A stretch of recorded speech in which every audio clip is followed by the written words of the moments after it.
Hey guys, welcome back to my channel. My name is Caitlin and it is time for my monthly eyeshadow palette ranking where I rank all of the eyeshadow palettes I used in the month. Some are brand new releases that I just got into my collection and others are super old things I've had for a long time, and we see how they stack up.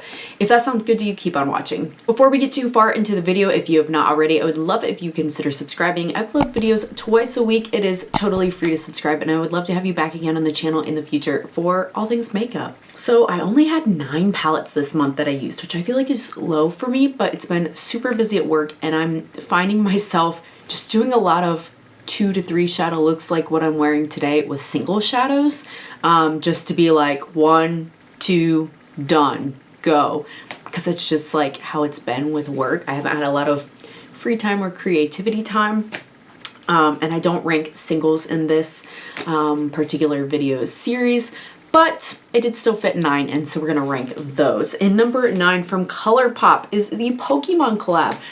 Super sad to put this down at the bottom because I love the aesthetic. I love Pokemon. I'm a gamer, if you did not know that about me.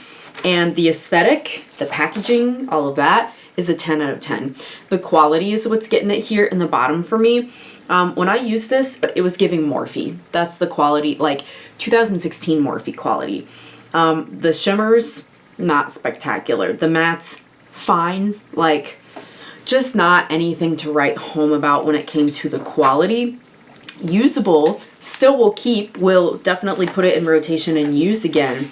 But not something that I would say based on the quality you really need. If you're like me and you're just like Pokemon and you want the, you know, cute packaging or the theming or whatever, sure, maybe. But this is certainly not up to par with the formulas I have experienced in other Colourpop eyeshadow palettes. I think this is much subpar below what their normal quality is for some reason. Mostly the shimmers in that one are subpar. The mattes, I don't know. Colourpop mattes are okay to begin with. Like, they're mattes. It's hard to mess them up unless they're patchy or something, I think. And number 8 from Beaute is the Tropical Vibes palette. I did a collab with this one this month where I was duping a Beauty Bay palette. I'll leave that video linked if you haven't seen it. And this one, the shimmers are definitely better. The mattes were a lot of kick up, more than I remembered, but still pigmented and blended well. Love the color story. This one really is just, again, it's okay. Like, I really like the color story and it's definitely better than the Colourpop, but I don't think I reached for this at all in 2024. And that was the first time I reached for it in 2025. So it's fine. It's like, there's nothing wrong with it. I'm just not feeling it and gravitating towards it for whatever reason. Maybe because even though the quality is better, like, I just like more shifty shades. I do. And it's tropical vibes, but it's kind of a generic vibe. So, like, theming isn't really doing it for me either. Like, it's got some flowers and palm leaves on it, but that's it. It's fine. And number 7 from Odin's Eye is the Trick or Treat palette in collaboration with Angelica Nictus. This one I feel like is similar in quality, where it's like the shimmers and the mattes are fine, like the Ace Beaute. This one does have a little bit more shifty, like a little duochrome and a couple shimmers, so it gets points there. But it absolutely wins when it comes to theming, packaging, the artwork, the embossing. That one had embossing on some of the pans too, but I don't know why. I just like Halloween, I think maybe is what it boils down to. I know we're in March, but this is the palette that is in my deck of panning series for this month, so I'm trying to use it 10 times and that's why it's in this ranking. And number 6 from It's Belle Cosmetics, which I don't think exists anymore, or they're taking a break or something. I don't know. It's very confusing. Under the Full Moon palette. I really wanted to get this one. And I usually am not a blue eyeshadow kind of a person, but I love these kind of like bluey gray shadows. Those, I really, really like those cool tones.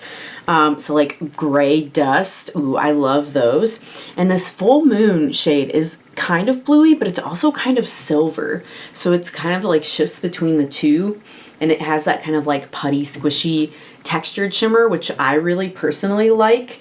So this one and the gold, ooh, like the texture on this gold, I don't know. I'm a texture person when it comes to shadow, and that to me says a lot about if I'm gonna like it or not. I know a lot of that's personal preference.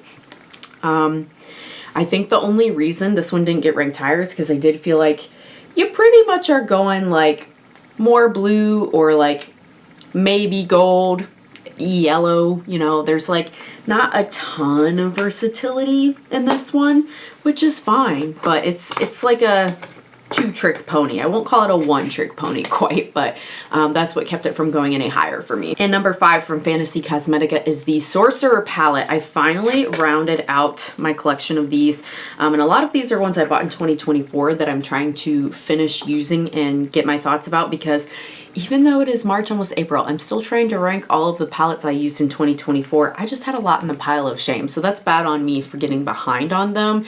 I had a terrible December personally, and it really put a lot of things behind. Now this one you might be like, well wait, isn't this like a two-trick pony too? But no, because it has blue, it has pink mattes and kind of purple, but some of these like polymorph, it can look more blue or green, like it can shift different ways depending on what you layer it over. So that gives it more versatility than if it was just, you know, a regular shimmer. Same thing with this one. It can be more pink, more purple, more blue. So that provides a little more versatility, even though it technically is less pans. But I don't do a lot of pink eye looks. And so color story wise, it wasn't just personal preference, my perfect color story, so I didn't rank it any higher. Plus I think most of these are like duochromes, and I did put something with some multi-chromes higher up in this. And number 4, also from Fantasy Cosmetica, is the Wizard palette. This one I like to color story just a bit more than the Sorcerer.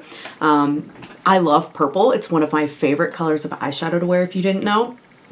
And this one is blue too, but instead of the pink, it has yellow. And I do really like a pastel moment, like Inner Corner, or just if I want something light, like Spellbook and Meteor Storm, the two of these together. It's just like a really nice wash if I don't want something dramatic.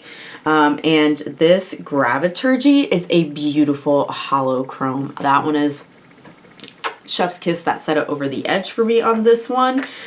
So definitely special compared to the other ones, but the other things I ranked higher than this have more pans in this, so that you can just do a little bit more. Even though this is pretty versatile compared to things that I ranked lower, it's still not the most versatile thing I tried this month. Number 3 from Blend Bunny, the Sickly Sweet palette. I passed on this originally. I hated the jumbled pattern. I'm sure those of you that follow indie makeup know. This was the first palette they did where they didn't do like the gradient and the color story is kind of jumbled, and I'm one of the people who did not like that. I still don't like that about this, but the quality and the color story was enough to win me over. I got this when they were running one of their sales. The shimmers are so nice. I love, these aren't textured like in the It's Belle palettes, you can see. But even though they're not textured, they have the most finely milled like mica or something in it that like the reflect or the shimmer, the way it is in this formula, is really, really pretty. Especially if you have like low light or a flashlight or something like that over that. It's super sparkly. So it doesn't have the texture, it's smoother, but it sparkles more. And I do really like that too. And pastels for spring. Hello, like I know it's not groundbreaking, but been really liking this one. And the thing I like about this pastel palette the most is that they're still deepening up shades. So I can do pastel, but still give it dimension with putting something a little bit deeper in the outer corner. I don't want to do pastels all the time though, so it didn't get number 1 because color story wise there's some other stuff I liked more. And number 2 is an oldie, but it's still number 2, and this is why I love these rankings, because sometimes the old stuff I like better than the new stuff, and it reminds me like new does not equal better all the time, guys. I think you know that. Adept Cosmetics, the original Plain Jane palette. This one is all shimmer. I was talking about some of these shades in my recent one and done eyeshadow palette video, and much like I said, like today I'm doing a couple single shades matte wise. I have pulled out some of the shades and kept them out from that one and done video because of my busyness, where I just go, okay, ACI 2, bam, bam, blend it real quick, we're out the door. We gotta go. So especially ACI 1 and 2 have been my go-tos, even 3 a bit for a little bit of a rosier look. But these are wonderful as one and done shadows. And this I've had for years. I mean, we're talking maybe 4 years, I want to say. And they are that squishy putty formula, but they have not dried up. They're not crumbly. They're still in great quality. So props to that, because I know some brands, the shades like go bad or don't perform the same when they get a certain age, and I have not had that issue with this palette. Okay, and number 1 is a new brand to me. Had never tried this brand before, and I'm super excited to try more. They just released a couple more palettes from Kosmetics. This is like a Sea Beauty brand. First of all, I love, look at this case. It's called the Burnt Forest palette. And look, you can see the burnt forest, right? You can see the rust, you can see the red, the yellow, the green, like all the foliage colors. Such a smart, cool name, Burnt Forest, and a theme here. And here she is. Ah, I know, right? Like, you can go a little bit warmer with Wildfire if you want, but you can also go a bit more cool with some of these. Like Dawn is really cool, where it's like green but pink but purple. Matinal, I think is how you say this. It's like gray, blue, purple, like they're really, really cool shifty shades. And then Starry Sky is really cool too. Hopefully you can see like the marbling in there with the deeper blue, the lighter blue, and the more gold. That's unique. That's definitely a unique shade in my collection. And the mattes are super, super easy to blend. They're buildable. They don't get patchy at all. Like low effort for high payoff in this palette. I like that you have something kind of lighter if you want for the inner corner, transition, blending out.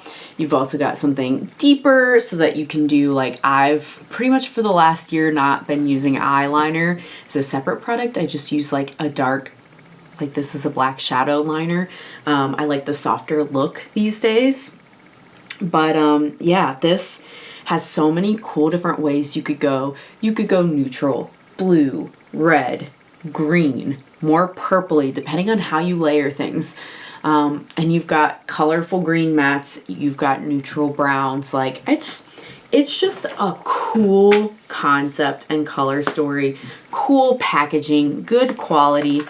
Like, kind of the whole package, I guess is what I'm saying. So that's why I've got this one ranked number 1 for March. So that's all 9 palettes I tried in the month of March, you guys. What do you think? What are your thoughts? Have you tried any of these? Are you having any of these on your wish list? Let me know, and let me know, what have you been using? What's been your favorite or your least favorite thing this month? I'd love to hear from you in the comments. And thanks so much if you made it all the way to the end. I hope to see you again in the next one. Bye.